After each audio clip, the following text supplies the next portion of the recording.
Assalamualaikum warahmatullahi wabarakatuh. Perkenalkan, nama saya Siti Ratna Komalasari, NPM 211104011283, kelas reguler A, program studi manajemen semester 3.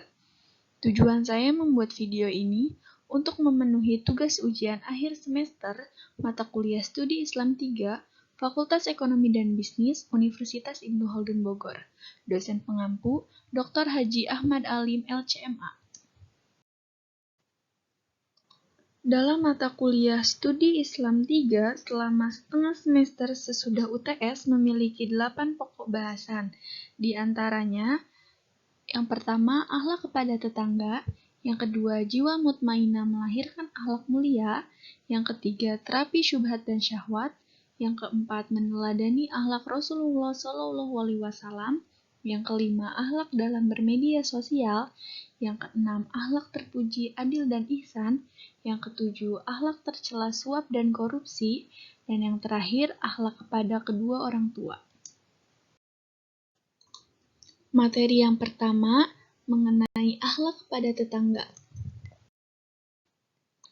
Siapa yang mengaku beriman kepada Allah dan hari akhir, hendaklah dia memuliakan tetangga, maka jangan menyakiti tetangganya.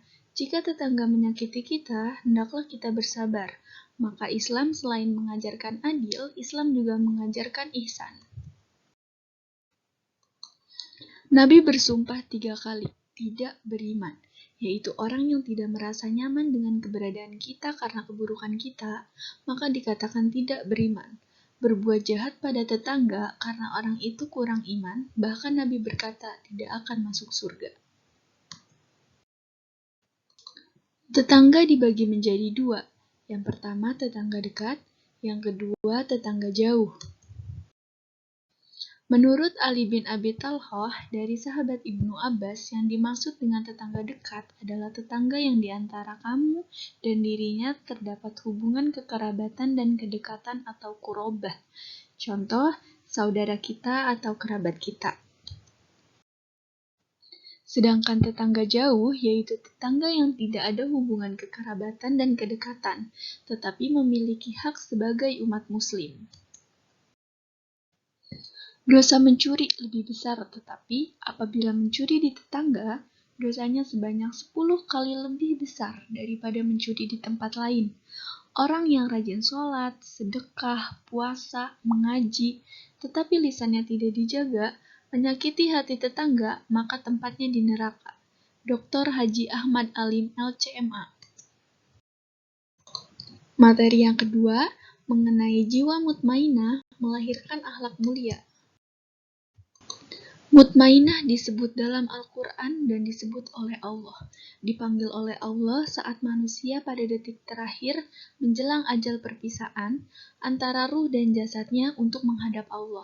Maka dipanggil, Ya ayyatuhan nafsul mutmainah, irji ila rabbiki ta'diyatan mardiyah, wadkhuli fi ibadi wadkhuli janati. Artinya, wahai jiwa yang tenang, kembalilah kepada Tuhanmu dengan hati yang ridho dan ridhonya. Maka masuklah ke dalam golongan hamba-hambaku dan masuklah ke dalam surgaku. Quran Surat Al-Fajr ayat 27-30. Mutmainah artinya tenang. Orang yang ketenangan dalam jiwanya diberikan tidak mudah putus asa. Jiwanya senantiasa menerima takdir Allah, tunduk dan patuh terhadap aturan Allah. Mutmainah menurut para ahli. Menurut Imam Bukhari, mengatakan orang yang memiliki mutmainah adalah orang yang membenarkan bahwa setiap amal akan dibalas oleh Allah. Sedangkan menurut Imam Ibnu Qasir rahimahullah mengatakan, jiwa mutmainah adalah jiwa yang tetap yang istiqomah. Sedangkan menurut Imam Ibnu Ashur mengatakan, mutmainah adalah jiwa tenang yang berada di dalam hati. Konsep dasar mutmainah adalah jiwa yang yakin membenarkan Allah, firman Allah, utusan Allah, janji Allah dibenarkan, ada surga, ada neraka, dan takdir Allah dibenarkan. Materi yang ketiga mengenai terapi syubhat dan syahwat. Syubhat. Syubhat artinya samar, kabur atau tidak jelas. Penyakit syubhat yang menimpa hati seseorang akan merusakkan ilmu dan keyakinannya. Penyakit syubhat ini misalnya keraguan, kemunafikan, bid'ah, kekafiran, dan kesesatan lainnya. Sedangkan syahwat artinya selera, nafsu, keinginan atau kecintaan. Sedangkan fitnah syahwat atau penyakit mengikuti syahwat adalah mengikuti apa-apa yang disenangi oleh hati atau nafsu yang keluar dari batasan syariat. Syahwat ini akan menyebabkan kerusakan niat, kehendak, dan perbuatan orang yang tertimpa penyakit ini. Penyakit syahwat ini misalnya rakus terhadap harta, tamak terhadap kekuasaan, mencari pujian, suka perkara-perkara keji, zina, dan berbagai kemaksiatan lainnya. Sebab rusaknya hati manusia disebabkan dua perkara. Yang pertama, dibersihkan dari setiap syahwat atau syahwat yang bertentangan dengan perintah Allah. Yang kedua, selamat dari setiap syubhat. Jika seseorang jatuh di dalam syubhat, maka dia jatuh ke perkara haram. Jika dia meninggalkan syubhat, maka dia telah menyelamatkan agamanya dan dirinya sendiri. Dua metode agar hati selamat. Yang pertama, ikhlas. Yang kedua, mewujudkan mutaba'ah. Segala gerak-gerik perilaku hendaklah mengikuti garis pandu yang dicontohkan Rasulullah SAW. Jenis hati dibedakan menjadi tiga. Yang pertama, qalbun salim. Yang kedua, qalbun mait. Yang ketiga, qalbun marid. Qalbun salim merupakan hati tingkatan paling tinggi, paling bagus. Hati yang senantiasa ikhlas dalam segala urusan, ucapan, perbuatan mengikuti sunnah Rasulullah SAW. Yang kedua, qalbun mait. Hati yang mati atau keras. Merupakan hati yang tidak ada kehidupan.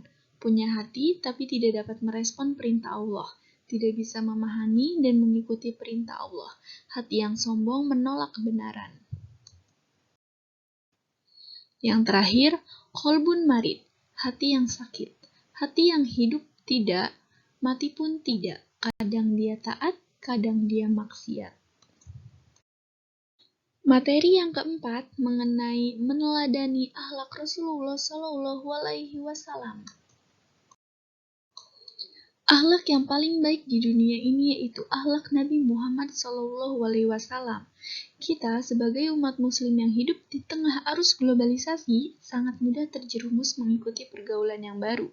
Akhlak mulia yang dimiliki seseorang semakin hancur sedikit demi sedikit seiring perkembangan zaman. Perilaku Rasulullah SAW yang dapat kita teladani. Yang pertama, keteladanan dalam hidup sederhana. Yang kedua, tawadu. Nabi mengerjakan sesuatu sendiri dan Nabi tidak sombong. Yang ketiga, tidak rakus, tidak ambisius, dan tidak terlalu cinta pada dunia atau zuhud. Yang keempat, sifat malu. Tidak akan melakukan maksiat, sifat malu bagian dari iman. Yang kelima, kesabaran Nabi. Dan yang terakhir, ringan tangan dan senang berbagi. Materi yang kelima mengenai akhlak dalam bermedia sosial. Kita sebagai umat Islam perlu mengkaji dari sisi adab. Adab bagaimana kita bermedia sosial, interaksi sosial sehingga tidak terjadi hal negatif atau merusak. Dalam Quran Surat Al-Hujurat ayat 13, "Wahai manusia, sungguh kami telah menciptakan kamu dan seorang laki-laki dan seorang perempuan. Kemudian kami jadikan kamu berbangsa-bangsa dan bersuku-suku, agar kamu saling mengenal. Sungguh, yang paling mulia di antara kamu di sisi Allah ialah orang yang paling bertakwa. Sungguh Allah Maha Mengetahui dan Maha Teliti." Kesimpulannya, bahwa saat kita berinteraksi sosial, maka interaksi itu tujuannya untuk mencapai ketakwaan. Hendaklah gunakan sarana media sosial dengan baik sebagai sarana dakwah. Nabi Shallallahu Alaihi Wasallam mengingatkan, sesungguhnya Allah ridho 3 perkara dan Allah benci 3 perkara. Allah ridho 3 perkara, menyembah Allah, mentauhidkan Allah, dan tidak menyekutukan Allah, berpegang teguh, bersatu, dan tidak berpecah belah. Sedangkan Allah benci, yang pertama, berita yang tidak valid, jadi tidak ada dasar yang jelas. Yang kedua, banyak omong atau banyak tanya. Dan yang terakhir, membuang-buang harta. Materi yang keenam mengenai akhlak terpuji, adil, dan ihsan. Dalam surah An-Nahl ayat 90, Allah berfirman, di dalam Al-Quran, adil dan ihsan itu induk dari perintah Allah Subhanahu wa Ta'ala. Adil dalam bahasa at-tawassut banal amraini baina ifrat wa tafrid. Jadi adil artinya jalan tengah, pertengahan antara dua perkara, tidak berlebihan, tidak terlalu kurang. Adil dalam syariah yaitu meletakkan sesuatu sesuai dengan tempatnya atau sesuai dengan kondisinya yang berhak. Sesungguhnya Allah memerintahkan untuk bersifat adil. Adil yang berhubungan langsung dengan Allah Subhanahu wa Ta'ala ditunjukkan langsung dan syahadat. Bagaimana mentauhidkan Allah Subhanahu wa Ta'ala dan menjauhi syirik sehingga ibadahnya murni ikhlas karena Allah Subhanahu wa Ta'ala. Adil juga bersifat sosial atau kemanusiaan, sehingga di sini meletakkan sesuatu pada tempatnya, pada waktunya sesuai yang berhak. Itulah adil.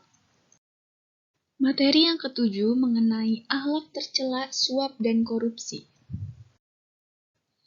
Dalam surat Al-Baqarah ayat 188, Allah berfirman, dan janganlah kalian memakan sebagian dari harta manusia dengan cara dosa, sementara kalian mengetahuinya. Riswah adalah seseorang yang memiliki harta dan hartanya dapat membeli kuasa, tetapi tidak punya alat hukum untuk menguat harta yang batil.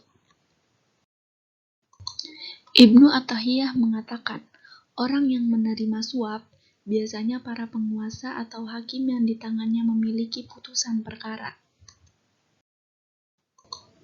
Dalam surah Al-Maidah ayat 60, dampak suap yang dilakukan Bani Israel terdahulu, yaitu mereka dilaknat oleh Allah, dimurkai oleh Allah, dan Allah telah menjadikan dari mereka itu tidak ada tempat bagi mereka kecuali keburukan itu.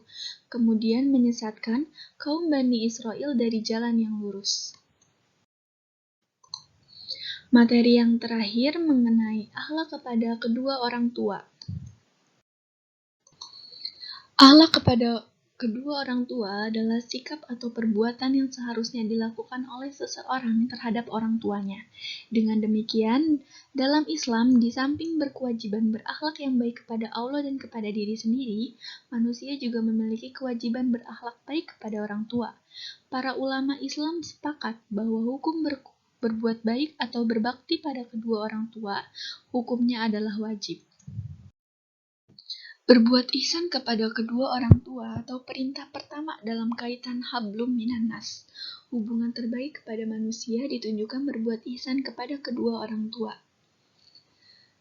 Cerita mantan pembunuh datang kepada Ibnu Abbas. Adakah jalan taubat untukku? Lalu Ibnu Abbas berkata, ada. Apakah kamu masih memiliki orang tua? Mantan pembunuh menjawab, tidak ada. Kedua orang tua kami sudah meninggal. Ibnu Abbas pun berkata, perbanyaklah taubat dan istighfar kepada Allah. Salah satu murid Ibnu Abbas bertanya, apa hubungan pertanyaanmu tadi dengan seorang pembunuh yang ingin bertaubat masih punya orang tua atau tidak? Ibnu Abbas berkata, aku tidak melihat dosa yang paling besar yang berkaitan langsung hablum minan nas kecuali dosa pembunuhan. Karena yang pertama kali dihisab yang berhubungan dengan hablum minan nas adalah dosa pembunuhan. Karena itu merupakan dosa yang paling besar. Dan aku tidak melihat pahala yang paling besar yang berkaitan dengan hablum minan nas, melainkan dengan berbakti kepada kedua orang tua, betapa besar pahalanya. Cukup sekian materi yang bisa saya sampaikan, kurang lebihnya mohon maaf. Terima kasih. Wassalamualaikum warahmatullahi wabarakatuh.